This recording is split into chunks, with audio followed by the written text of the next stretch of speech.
Hay personas que poseen un título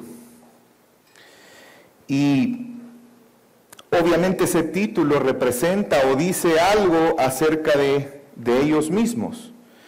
Y su trascendencia precisamente es porque ese título anuncia algo acerca de esas personas.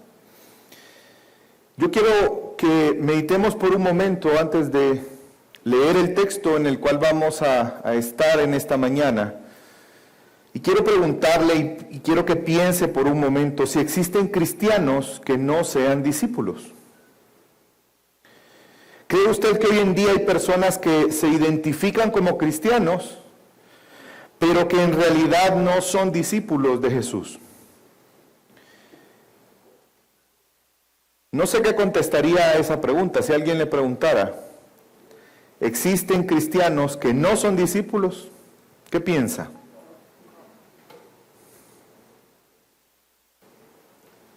Quiero que veamos el punto a través de una analogía. ¿Qué hace a un doctor ser doctor? ¿Qué hace a un abogado ser abogado?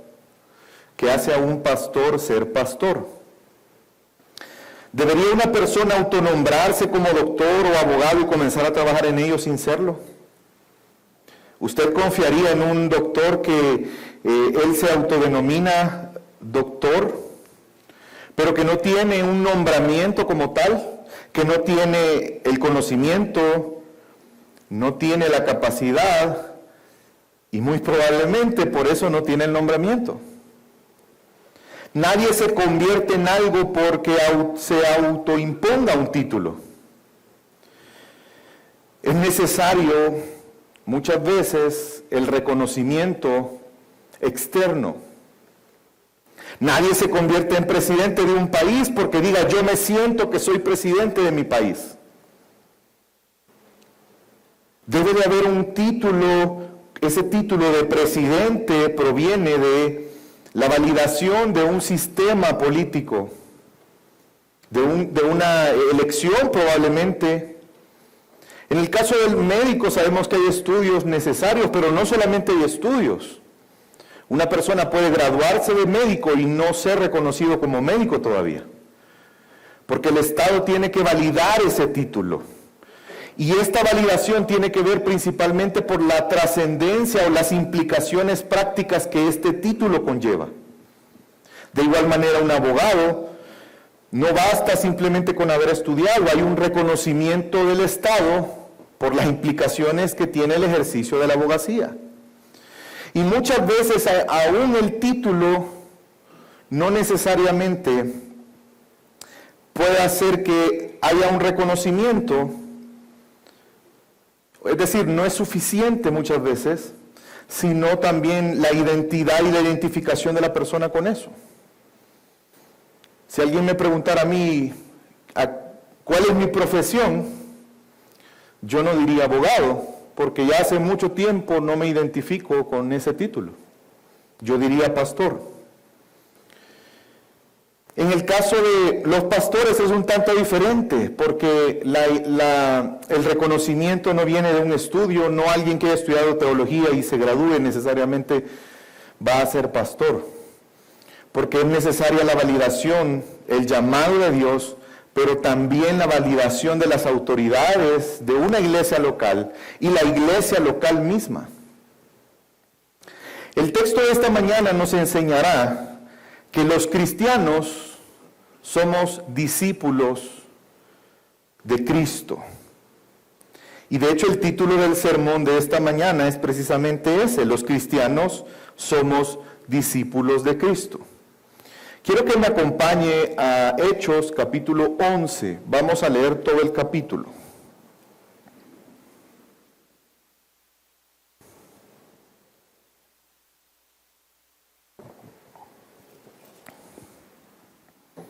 ¿Ya lo tienen, hermanos? Amén. Acuerde que en las pantallas solo está el texto, no va a salir no solo está la designación del texto, pero no va a salir todo el texto. Así que véalo en su Biblia y siga la lectura en su Biblia. Los apóstoles y los hermanos que estaban por toda Judea oyeron que también los gentiles habían recibido la palabra de Dios. Y cuando Pedro subió a Jerusalén, los que eran de la circuncisión le reprocharon diciendo: ¿tú entraste en casa de incircuncisos y comiste con ellos? Entonces Pedro comenzó a explicarles en orden lo sucedido, diciendo: estaba yo en la ciudad de Jope orando y vi en éxtasis una visión, un objeto semejante a un gran lienzo que descendía, bajó del cielo por las 4 puntas y vino hasta mí. Cuando fijé mis ojos en él y lo observaba, vi cuadrúpedos terrestres, fieras, reptiles y aves del cielo. También oí una voz que me decía: levántate, Pedro, mata y come.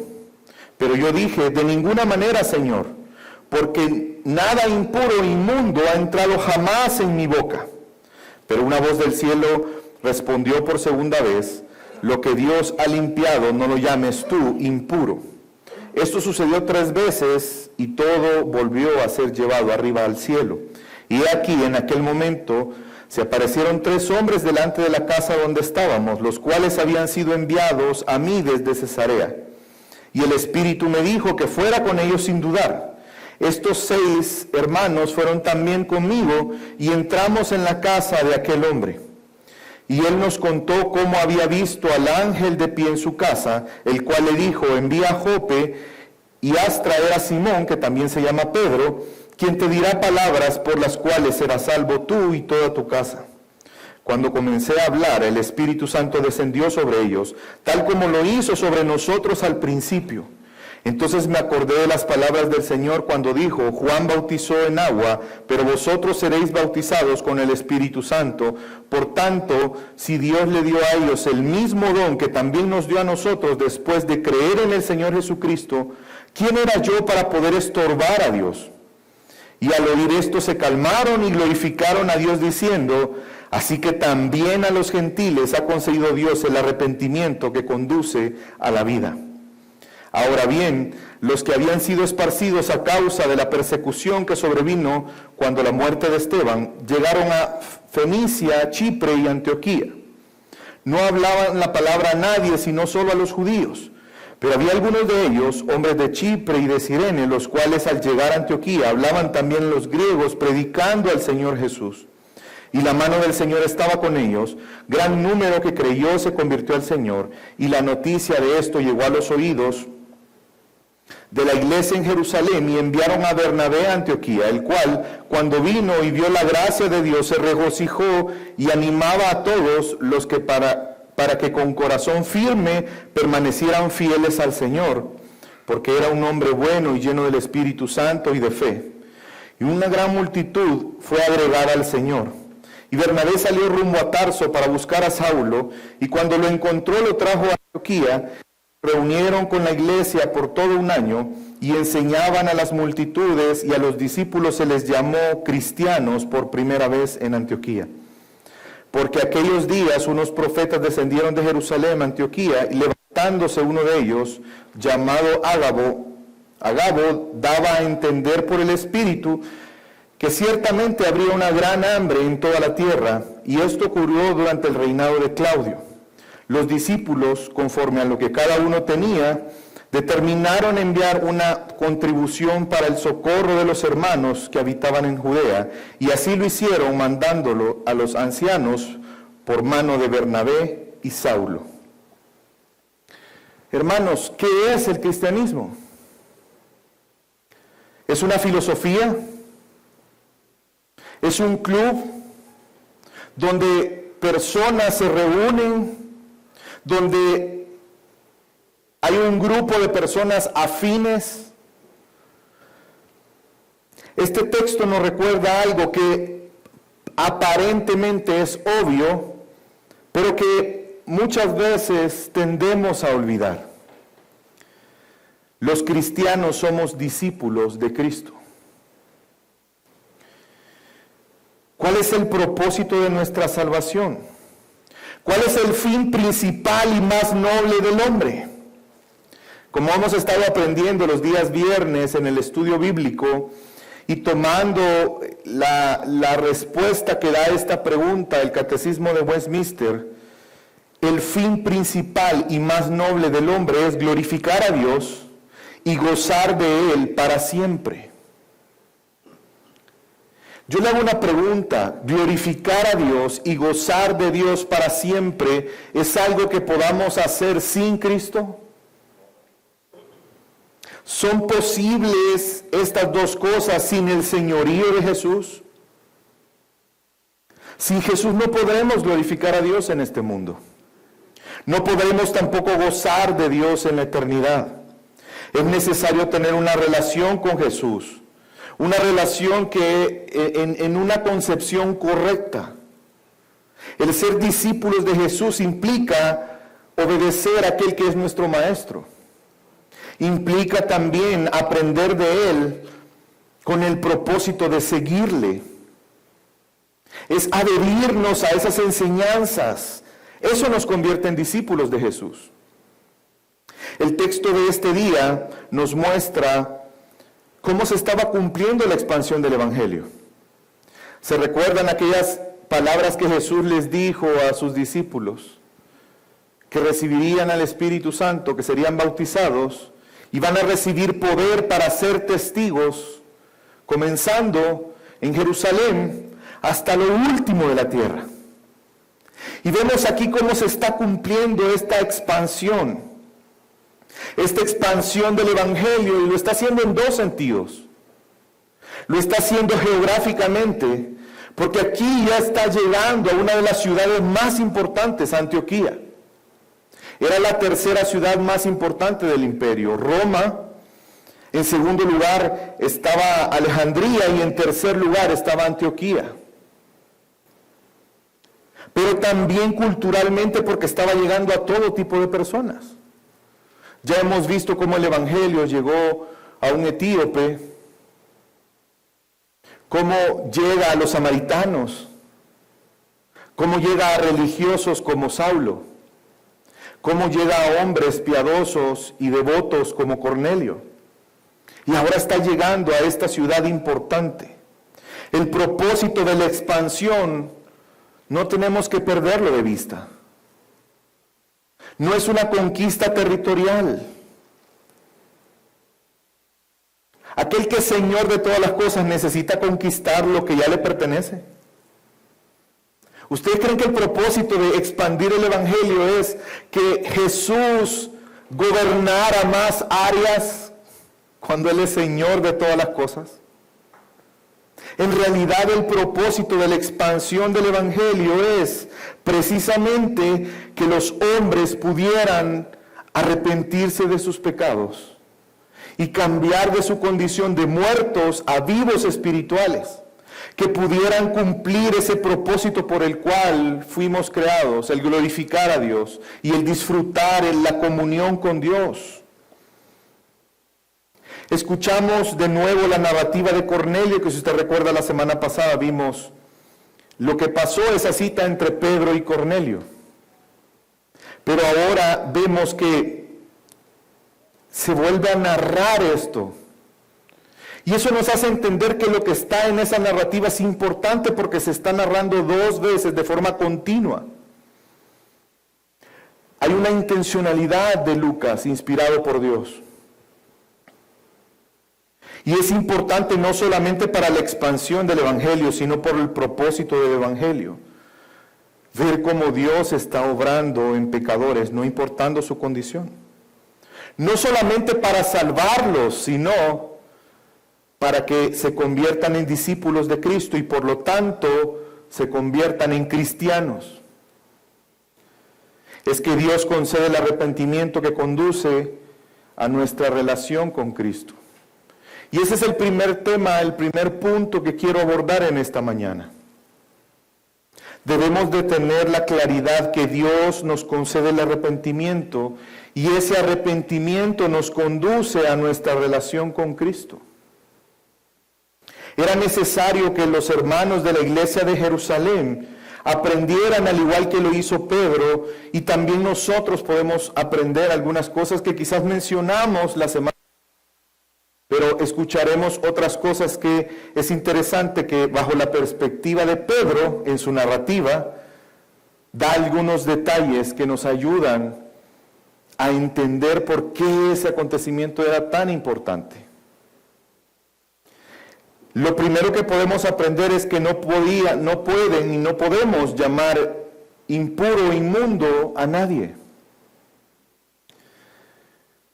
Y recordemos que esto lo comprendió por medio de esa visión donde los animales venían en un manto y escucha la voz de Dios que le dice, mata y come.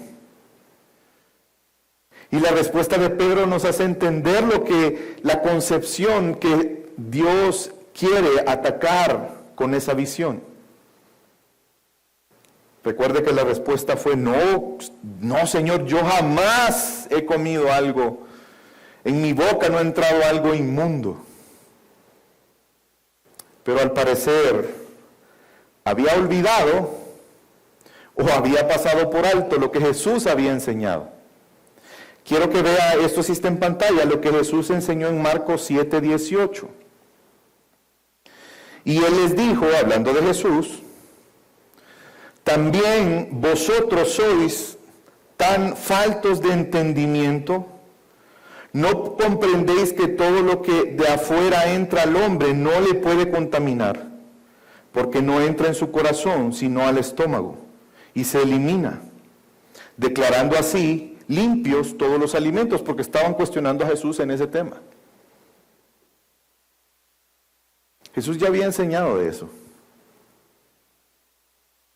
Pero al parecer en Pedro, él todavía tenía aferrada a esa idea. Que recordemos que al final fue Dios quien ordenó no comer al pueblo de Israel ciertos alimentos. Pero el punto es que a partir de Jesús, la razón por la que Él les dio esa orden ya no tenía sentido. Por lo tanto, ahora la iglesia no debía de considerar comidas inmundas, y bajo ese concepto, Pedro aprendió que Dios no hace acepción de personas y no podemos llamar inmundo o impuro a nadie. En segundo lugar, vemos ese mensajero que no solamente Dios trae un mensaje a Pedro, sino también Cornelio.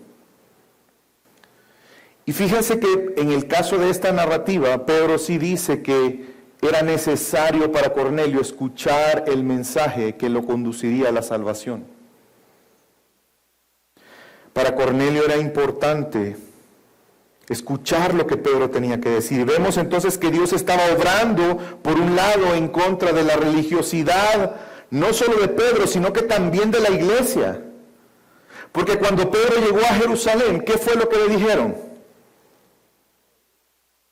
¿Y vos qué andás haciendo yendo a comer con incircuncisos? ¿Qué estabas haciendo en esa casa? Había una reprimenda en contra de Pedro. Y Pedro empieza a explicarles para que así como él entendió, los creyentes de la iglesia de Jerusalén también entendieran lo que Dios estaba obrando. Nos muestra cómo Dios tiene misericordia de este hombre Cornelio. Si lo notó en esta segunda exposición de Pedro, no menciona a Cornelio. Pero creo que es importante recordar algo. Que Dios muestra un cierto nivel de misericordia y hasta cierto punto de complacencia en la narrativa en el capítulo anterior. Se recuerda que dice que las oraciones y las ofrendas eran como un memorial delante de Dios. ¿Lo recuerda? Eso es una referencia, es una palabra que en el contexto de los sacrificios en el Antiguo Testamento se usaba en la Septuaginta para referirse a las ofrendas que se quemaban en adoración a Dios. Es decir, que las oraciones de este hombre y las ofrendas de este hombre nos hablan de su corazón, que él sinceramente quería adorar a Dios. No es, y no debemos olvidar el contraste, por un lado, la conversión de Saulo, Un hombre que es descrito como un animal salvaje que ha sido soltado en un viñedo y que está haciendo destrozos, que era lo que Saulo estaba haciendo en contra de la iglesia. Pero por otro lado, un hombre que era muy respetado. Un hombre que era temeroso de Dios, como lo describe la Escritura. Un hombre que era admirado. Un hombre que podríamos decir, a ese, mira, así como ese, podrías tú ser. Pero algo importante es que no debemos de confundirnos y pensar que esta descripción quiere decir que él ha sido justificado. Sino que nos enseña el texto que Cornelio, a pesar de esta descripción, necesitaba escuchar el Evangelio para ser salvo.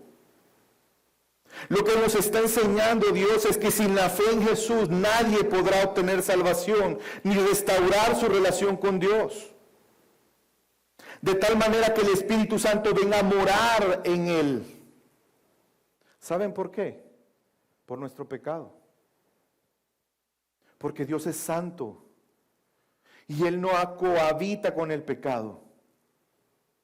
Y estas buenas obras de Cornelio no eran suficientes. Dios no hace acepción de personas, tanto personas como Saulo, que quizás nadie hubiera pensado en que Saulo iba a venir a ser un discípulo de Jesús. O personas que humanamente hablando podríamos decir, este es el hombre que casa perfectamente, en decir es como nosotros, puede llegar a ser un discípulo ejemplar. Ambos necesitan el Evangelio para ser salvos. Me gusta mucho un comentario corto que John Stott hace en relación al caso de Cornelio, y dice, porque este hombre devoto, temeroso de Dios, justo, sincero y generoso, todavía necesitaba escuchar el Evangelio y arrepentirse y creer en Jesús. Recién entonces Dios en su gracia lo salvó, le otorgó el perdón de pecados, el don del Espíritu Santo y de la vida, y purificó su corazón por la fe, más aún. Recién entonces fue bautizado y con ello fue visible y públicamente recibido en la comunidad cristiana. Porque los cristianos somos discípulos. Dios estaba validando la conversión de los gentiles. No perdamos de vista que Dios había dicho que iba a ver en su pueblo tanto israelitas, judíos como gentiles. Y este caso es importante porque vemos que Pedro les dijo recordemos que Pedro está hablando con los de la iglesia de Jerusalén, y Pedro les dice algo que él recordó y les dice, Juan bautizó con agua, pero ustedes serán bautizados con el Espíritu Santo. Es decir, él estaba recordando las palabras de Jesús. Y no sé si lo notó, pero Pedro está comparando lo que pasó con Cornelio y su familia con lo que ellos experimentaron en Pentecostés. ¿Por qué es tan importante la conversión de Cornelio y su familia? Porque Dios hizo un pequeño Pentecostés para validar que tanto judíos como gentiles ahora son uno en Cristo. Para validar que ya no hay distinción entre hombres y mujeres, ya no hay distinción entre griegos, escitas, ya no hay distinción entre hombres prominentes en la política y pescadores. Y la conclusión de Pedro es importante. Recuerden que lo están cuestionando. ¿Qué fuiste a hacer a esa casa? ¿Por qué comiste con ellos? ¿Por qué te sentaste con ellos a comer? Mire cuál fue la conclusión después de explicarle los hechos. Versículo 17. Por tanto, si Dios les dio a ellos el mismo don que también nos dio a nosotros después de creer en el Señor Jesús, ¿quién era yo para poder estorbar a Dios? Y ese es el punto. Esa es la gran enseñanza que la iglesia tenía que recibir. Hermanos, esa es una gran enseñanza que nosotros hoy tenemos que recibir. ¿Quiénes somos nosotros para estorbar a Dios? Fíjese que Pedro no dice, ¿quién soy yo para detener a Dios? ¿Podemos detener a Dios? No. Pero sí podemos estorbar los propósitos de Dios. El no proclamar el evangelio a los gentiles e impedirles el bautismo era equivalente a estorbar a los propósitos de Dios. Hermanos, nadie puede impedir los propósitos de Dios, pero podemos ser un estorbo. Al final Dios siempre va a hacer su voluntad. Mire, si usted y yo no hablamos, aún las piedras van a hablar y Dios va a hacer su voluntad. La pregunta es, pero tú cuando estés delante de tu Señor y te pida cuentas.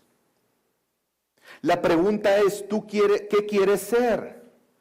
¿Quieres ser un instrumento en las manos de Dios para sus propósitos o quieres ser un estorbo? Porque Pedro les está diciendo, hermanos, lo siento, pero yo no puedo ser un estorbo. Ya Jesús había anunciado el llamado a los gentiles. Pero esa visión de el reino de Dios que se está estableciendo en la tierra como Jesús, como Señor, está siendo validada por Dios mismo. Ese encuentro entre Pedro y Cornelio es una cita divina,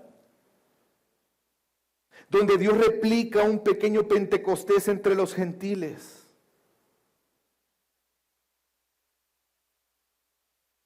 Y ante esta verdad y esta realidad, ¿cuál fue la respuesta de la iglesia de Jerusalén? Versículo 18. Y al oír esto, ¿qué pasó? Se calmaron. Glorificaron a Dios diciendo, así que también a los gentiles ha concedido Dios, ¿el qué? El arrepentimiento que conduce a la vida. Quiero que note que la intención de Dios no solamente es el arrepentimiento y la salvación en sí misma, sino que eso es un medio para un fin. ¿Y cuál es el fin? Alcanzar la vida. Dios concede el arrepentimiento a una persona y ese arrepentimiento nos conduce a una relación con Cristo, aquel que es dador de vida. Es decir, que cuando nosotros, la gracia de Dios nos alcanza y nos arrepentimos delante de Dios, venimos a tener una relación con Jesús y nos convertimos en discípulos de Jesús y por lo tanto podemos ser llamados cristianos. Porque bíblicamente no hay cristianos que no sean discípulos de Jesús. El punto importante no solamente era que ellos habían creído, sino que esa obra de redención de Cristo les conduce a la vida. ¿Se recuerdan qué dijo Jesús que es la vida eterna? Juan 17:3, y esta es la vida eterna, que te conozcan a ti, al único Dios verdadero y a quien tú has enviado. El arrepentimiento que Dios da nos conduce a la vida. Nos conduce a tener una comunión con nuestro Señor. Nos conduce a convertirnos en discípulos de Cristo. Y solo aquellos que son verdaderamente discípulos de Cristo serán entonces cristianos. Y podemos ver un segundo punto importante en este texto. Los discípulos de Cristo somos cristianos. Vemos que esa expansión de la iglesia hacia el norte, si usted recuerda, se menciona aquí que cuando fue la muerte de Esteban, ¿recuerdan? Empezó a haber una dispersión de discípulos. Y esos discípulos empezaron a llegar a lugares como Fenicia, Chipre, y ahora estaban llegando a Antioquía. Y no sé si lo notó, pero muchos de los discípulos no estaban predicando el evangelio a personas que no eran judías. Sin embargo, había algunos de ellos que sí predicaron el evangelio a gentiles. Vemos entonces cómo Dios estaba expandiendo el evangelio para alcanzar a más personas en ese plan de redención. ¿Y cuál fue el efecto?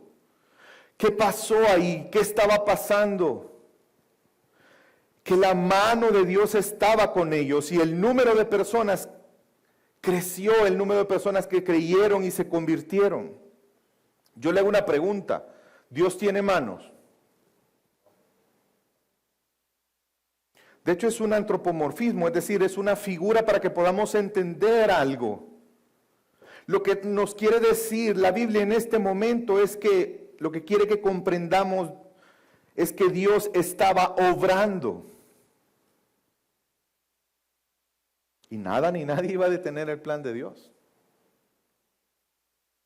Un gran número de personas estaba creyendo y se estaban convirtiendo al Señor. ¿No les parece muy parecido a Pentecostés? ¿Qué pasó después de que recibieron el bautismo del Espíritu Santo?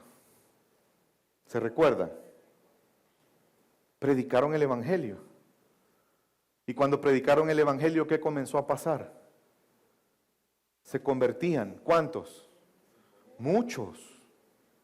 Y aquí estaba pasando lo mismo. Gentiles estaban recibiendo el bautismo del Espíritu Santo por la fe en Cristo. Estaban siendo salvados y muchos estaban convirtiendo. Es importante reconocer esta combinación de arrepentimiento y fe, porque en eso consiste la conversión. Un verdadero discípulo va a arrepentirse de sus pecados y va a poner su fe solamente en Cristo. Sin estos dos elementos es indispensable para que una persona en realidad sea discípulo de Jesús. Aquel que dice creer en Jesús, aquel que dice reconocer a Jesús como Señor y Salvador, pero no se arrepiente de sus pecados, en realidad no es un discípulo de Jesús.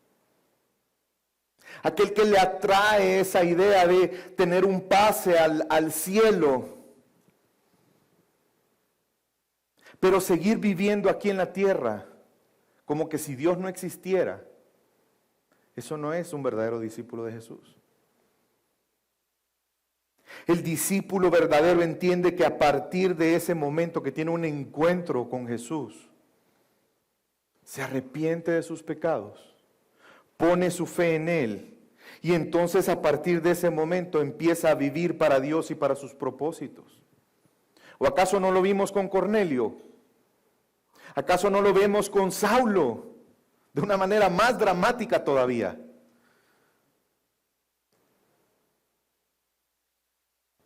Y ese verdadero discípulo va a buscar conocer a Dios por medio de Cristo Jesús. Y ante lo que estaba pasando, vemos que la iglesia de Jerusalén envía a Bernabé. Mire lo que dice el versículo 22 y 23. Y la noticia de esto, es decir, de lo que estaba pasando en Antioquía, llegó a oídos de la iglesia de Jerusalén y enviaron a Bernabé a Antioquía, el cual, cuando vino y vio la gracia de Dios, se regocijó y animaba a todos para que con corazón firme permanecieran fieles al Señor. Bernabé vio con sus ojos la gracia de Dios en estos nuevos creyentes. Y un verdadero discípulo se va a alegrar cuando ve la gracia de Dios en otra persona. Un verdadero discípulo va a animar a otros a estar firmes en el propósito de permanecer fieles a Cristo. Se da cuenta que el cristianismo no es simplemente creer una filosofía y ya. No es decir, me agrada este grupo, me siento bien, voy a seguir viniendo. No, el cristianismo no es eso, es mucho más profundo que eso. Es estar firmes en la fidelidad a aquel que es nuestro Señor y Salvador, a Cristo Jesús. Es decir, que la fe que tenían en Cristo se expresa en esa firmeza de permanecer fieles. Un verdadero creyente tiene su vida cimentada en la roca que es Cristo. Y eso dará la firmeza necesaria para permanecer. No importa que vengan tormentas, vientos, lluvias, va a permanecer. Y esa fidelidad se expresa en nuestra propia convicción. Esa fidelidad a Cristo se expresa en nuestra adoración, se expresa en la obediencia, se expresa en el amor a Jesús. Se expresa en que ahora para un discípulo, Dios está por sobre todas las cosas.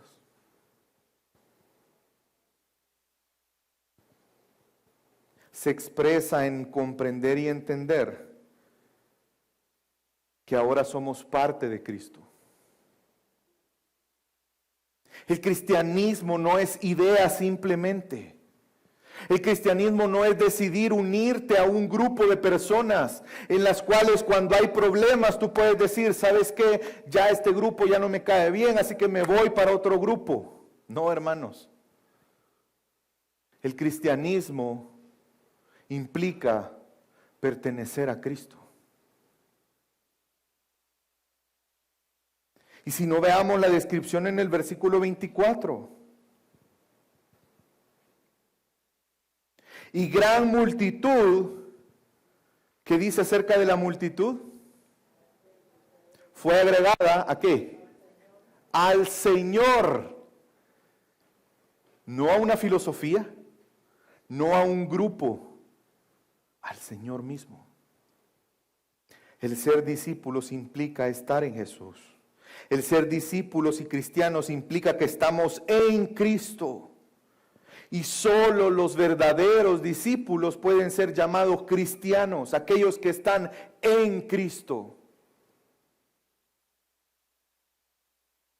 No solamente creemos en Él, lo hermoso es que ahora estamos unidos a Él y somos parte de su cuerpo, de la iglesia.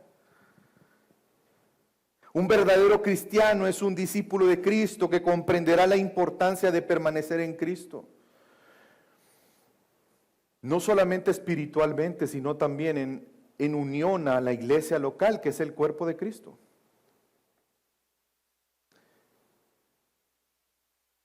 No permitamos que ser engañados, hermanos. No se puede vivir un cristianismo verdadero separado de una iglesia local. No es posible. Porque o estás en Cristo o no estás en Cristo. Y si estás en Cristo, entonces estás unido a Él a través de un cuerpo, de su cuerpo, que es la iglesia, una iglesia local. Por eso es que Dios establece iglesias en diferentes lugares.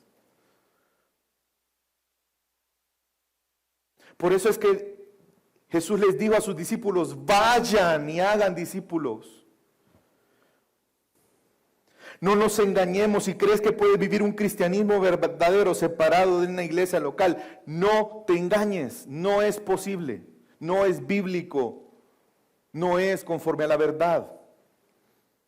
No solamente por tu salud espiritual depende de eso, tu crecimiento y tu madurez depende de eso, pero principalmente ¿saben por qué? Porque Jesús entregó su vida para que seamos uno con Él. No menospreciemos eso, hermanos. No menospreciemos a Cristo, no menospreciemos la voluntad de Dios. Por eso el llamado de no dejar de congregarnos. No menosprecie la oportunidad de ser bendecido, pero también de bendecir a otros y principalmente de glorificar a Dios. Es que entienda, cuando tú desprecias la iglesia local, estás despreciando a Cristo. Involucrémonos, seamos parte. ¿Por qué creen que todas las semanas hay un llamado a discipularse? ¿Por qué creen que hay un llamado a que pueda ser parte de la iglesia local a través de tantas formas? Tú puedes unirte en oración. Allá afuera hay unas hojas donde das tu petición y estaremos orando por ti todos los días. Tú puedes unirte a eso. Pronto habrá un retiro de mujeres, tú puedes unirte a eso. Y esto lo entendió tan bien Bernabé que miren lo que hizo. Dice la Biblia en el versículo 25 y 26 de Hechos 11, y Bernabé salió rumbo a Tarso para buscar a Saulo, y cuando lo encontró lo trajo a Antioquía.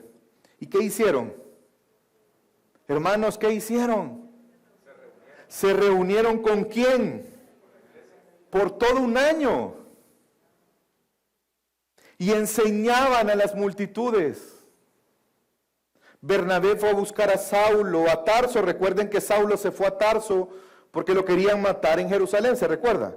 Cuando él empezó a predicar el evangelio en Jerusalén, no solamente los judíos, sino los griegos también querían matarlo.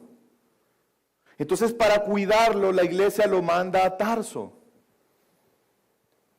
Los estudiosos creen que para esta época ya había pasado alrededor de entre 5 y 7 años.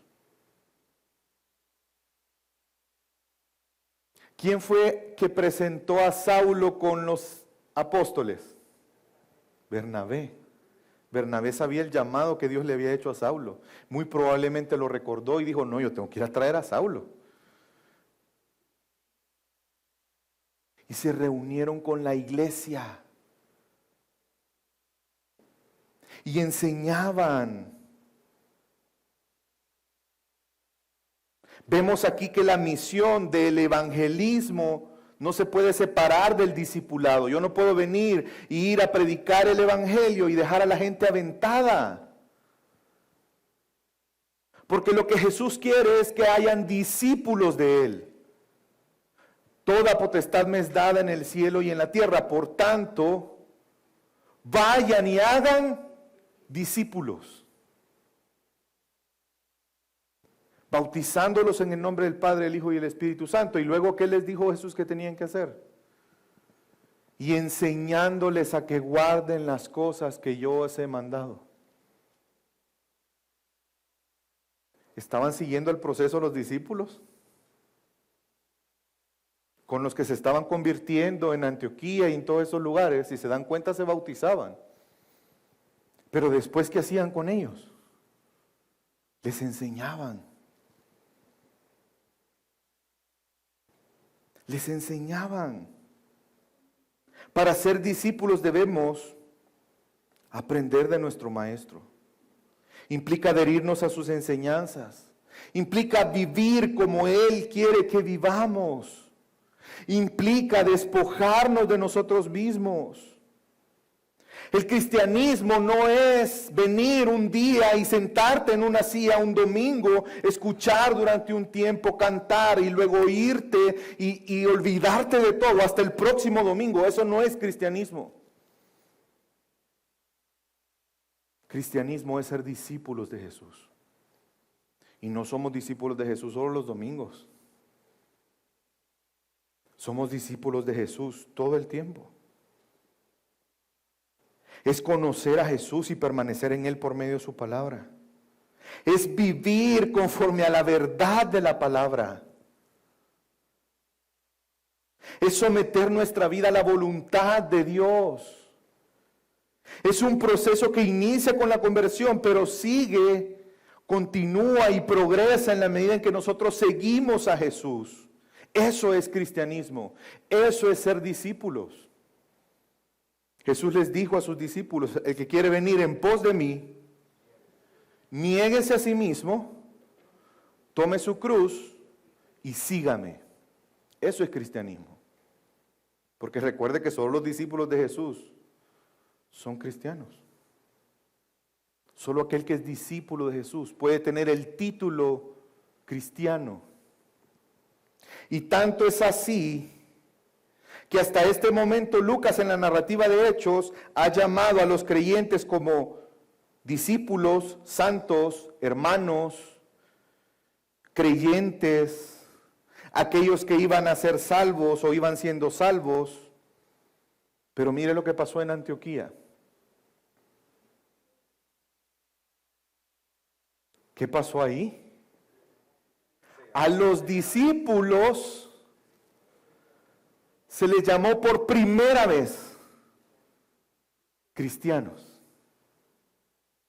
¿A quiénes se les llamó cristianos? Entonces, si yo me quiero denominar cristiano, ¿qué tengo que ser?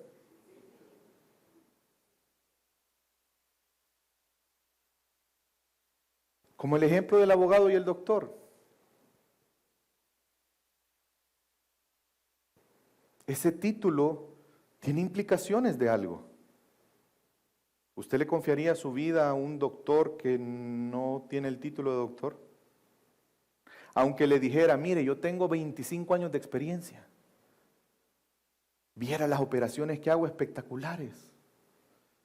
Solo hay un pequeño problema, y se lo advierto desde ya porque no quiero que después me vaya a reclamar. Fíjese que no tengo título de doctor y no tengo tampoco mi sello ni mi código. ¿Usted se operaría con esa persona? Y esto, hermanos, entendamos las implicaciones de esto. La naturaleza cristocéntrica del discipulado. Los discípulos somos cristianos. No solamente nos identificamos con una enseñanza, una filosofía. Somos seguidores de Jesús, somos siervos de Cristo, estamos unidos a Él y pertenecemos ahora a su cuerpo que es la iglesia. Así de profundo es el cristianismo. Cristiano sin ser parte de una iglesia local, no lo creo. Solo los cristianos somos los discípulos de Cristo. Una persona, aunque se sienta cristiana, pero si no es parte de Cristo, no es cristiana. Si no es discípulo, no es cristiano. Y al igual que como el doctor, el abogado, hay una validación, para los creyentes hay una validación y la vemos en este texto. Estos gentiles que se estaban convirtiendo, vemos que estaban dando los frutos. La validación de un cristiano está en sus frutos. Por sus frutos los conoceréis. Y recuerdan en Pentecostés, cuando la iglesia empezó a crecer, ¿cuál era una de las características de la iglesia? ¿Acaso no era el amor que se expresaba en la generosidad? ¿Qué pasaba en la iglesia de Jerusalén cuando alguien tenía necesidad? ¿Cómo se suplían las necesidades? Porque los discípulos estaban dispuestos a vender bienes para que se suplan las necesidades de los demás. Y vemos que eso mismo pasa aquí. Voluntariamente ellos vendían para suplir las necesidades. Los discípulos, conforme a lo que cada uno tenía, determinaron enviar una contribución para el socorro de los hermanos que habitaban en Judea, versículo 29. Y así lo hicieron, mandando a los ancianos por mano de Bernabé y Saulo.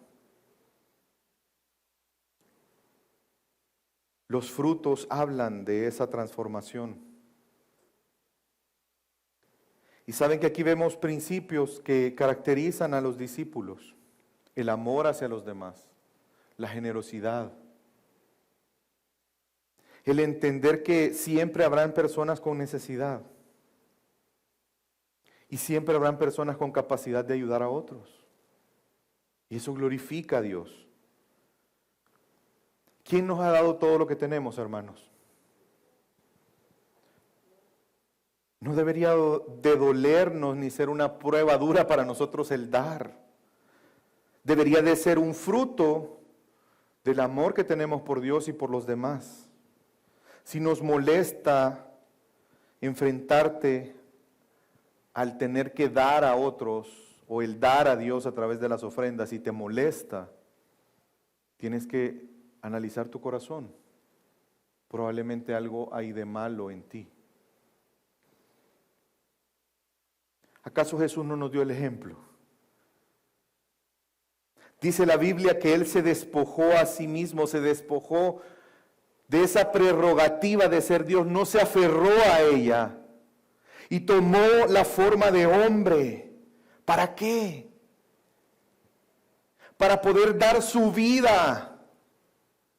Él no entregó bienes, Él entregó su vida. Y de hecho nuestra salvación, nuestra redención, el perdón de pecado no es en base a oro y plata, sino algo más precioso, la sangre de Cristo derramada en la cruz. Él entregó voluntariamente su vida por amor. ¿Dios acaso no es bondadoso y generoso con nosotros? Si somos cristianos y verdaderos discípulos, la generosidad será una característica, fruto de eso. Cada uno conforme a su capacidad. El cristianismo, ese título cristiano, representa el ser discípulos verdaderos de Jesús. Y esto tiene implicaciones prácticas en nuestra vida. Si has tenido una visión diferente del cristianismo, hermanos, hoy es un día para arrepentirnos. Pedirle perdón a Jesús y comenzar realmente a ser discípulos y verdaderos cristianos. Que tu fe esté en Jesús. No es a través de la religión, no es a través de las buenas obras, es solamente por la fe en Cristo Jesús. Y no nos queda más que reconocer en esta mañana que los cristianos somos discípulos de Jesús. Amén. Vamos a orar.